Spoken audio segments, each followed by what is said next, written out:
24 September. Ons moet na die uiteindes van die aarde gaan. Ons is getuies vir God. Julle is my getuies, spreek die Here. Jesaja 43 vers 10. Julle is my getuies, spreek die Here. Dank God dat dit ons voorreg is om getuies vir God genoem te word. As ons dan getuies is, moet ons Christus bely en hom onder ons kennisses verhoog.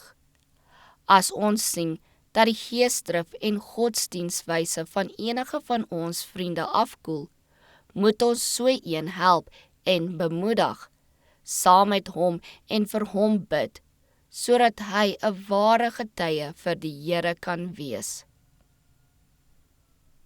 U moet die werktuig wees, deur wie God tot die siel sal spreek. Kosbare dinge sal in u herinnering opkom, en met 'n hart wat oorloop van die liefde van Jesus, sal u woorde van lewensbelange en gewig spreek. U eenvoud en opregtheid sal die hoogste welsprekendheid wees, en u woorde sal in die boeke van die hemel as gepaste woorde, soos goue appels op versierde silverborde opgeteken staan. God sal hulle 'n genesende vloed van hemelse invloed maak, wat oortuiging en verlange sal opwek, en Jesus sal as middelaar optree wanneer u bid en vir die sondaar aanspraak maak op die Heilige Gees en dit in sy siel uitstort.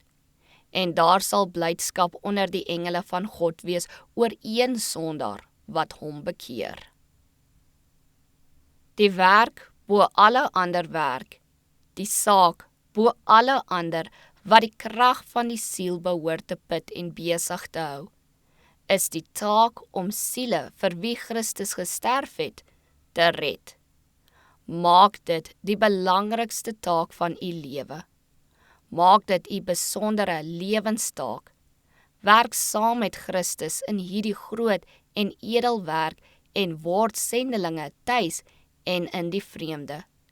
Wees gereed en bekwaam u om tuis of in verre streke te arbeid vir die redding van siele. O, dat oud en jonk volkome tot God bekeer was en die plig wou onderneem wat voor die hand lê, en wou arbei soos hulle geleentheid vind en medewerkers van God wou word. As dit sou gebeur, sou 'n menigte stemme die deugde verkondig van hom wat julle uit die duisternis geroep het tot sy wonderbare lig.